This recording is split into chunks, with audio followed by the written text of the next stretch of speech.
فرشتے مریم علیہ السلام سے کہتے ہیں کہ آپ اس لڑکے یعنی عیسیٰ علیہ السلام کو پروردگار عالم لکھنا سکھائیں گے اور حکمت سکھائیں گے۔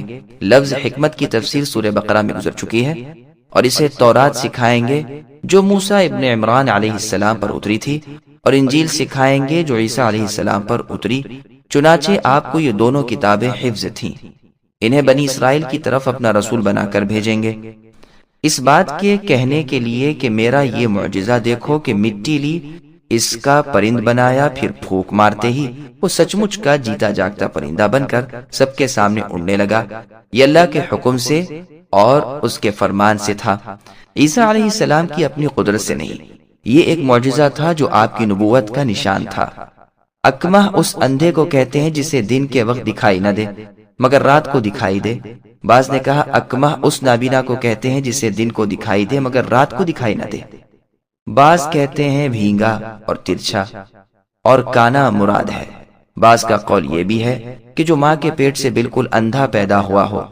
یہاں یہی ترجمہ زیادہ مناسب ہے کیونکہ اس میں معجزے کا کمال یہی ہے، اور مخالفین کو عاجز کرنے کے لیے یہ صورت اس کی اور صورتوں سے اعلیٰ ہے۔ ابرص سفید داغ والے کوڑی کو کہتے ہیں۔ ایسے بیمار کو بھی اللہ کے حکم سے عیسیٰ علیہ السلام اچھے کر دیتے تھے، اور مردوں کو بھی اللہ کے حکم سے آپ زندہ کرتے تھے۔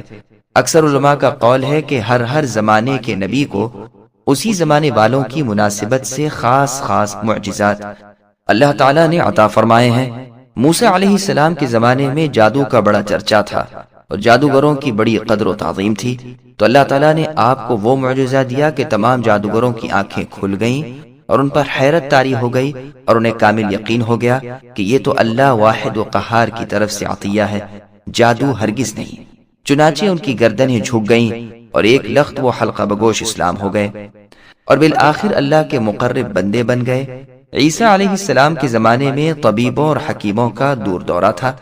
کامل اطباء اور ماہر حکیم، علم طبیعیات کے پورے عالم اور لاجواب کامل الفن استاد موجود تھے۔ پس آپ کو معجزے دیے گئے جن سے وہ سب عاجز تھے۔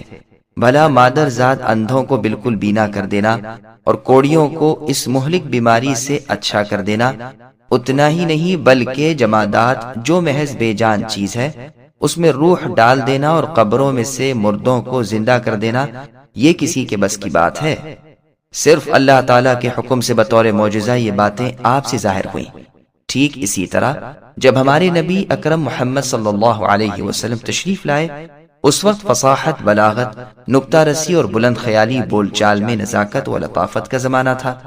اس فن میں بلند پایا شاعروں نے وہ کمال حاصل کر لیا تھا کہ دنیا ان کے قدموں پر جھک پڑی تھی۔ پس رسول اللہ کو کتاب اللہ ایسی عطا فرمائی گئی کہ ان سب کی کوندتی ہوئی بجلیاں مانت پڑ گئیں، اور کلام اللہ کے نور نے انہیں نیچا دکھایا، اور یقین کامل ہو گیا کہ یہ انسانی کلام نہیں، تمام دنیا سے کہہ دیا گیا، اور جتا جتا کر، بتا بتا کر، سنا سنا کر، منادی کر کے، بار بار اعلان دے کر کہا گیا کہ ہے کوئی جو اس جیسا کلام کر سکے؟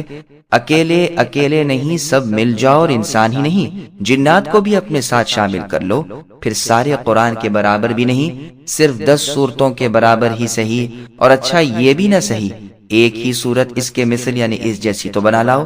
لیکن سب کی کمریں ٹوٹ گئیں، ہمتیں پست ہو گئیں، گلے خشک ہو گئے، زبان گنگ ہو گئی، اور آج تک ساری دنیا سے نہ بن پڑا اور نہ کبھی ہو سکے گا۔ بھلا کہاں اللہ کا کلام اور کہاں مخلوق کا؟ بس اس زمانے کے اعتبار سے اس معجزے نے اپنا اثر کیا، اور مخالفین کو ہتھیار ڈالتے ہی بن پڑی، اور جوق در جوق اسلامی حلقے بڑھتے گئے۔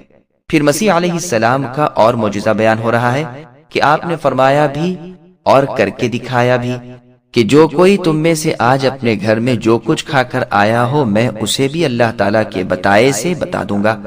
یہی نہیں بلکہ کل کے لیے بھی اس نے جو تیاری کی ہوگی مجھے اللہ تعالیٰ کے معلوم کرانے سے معلوم رہتا ہے۔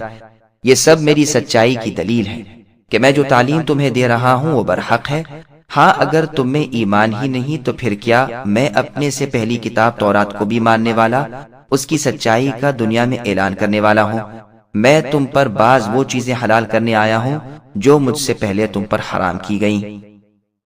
اس سے ثابت ہوا کہ عیسیٰ علیہ السلام نے تورات کے بعض احکام منسوخ کیے ہیں، گو اس کے خلاف بھی مفسرین کا خیال ہے، لیکن درست بات یہی ہے۔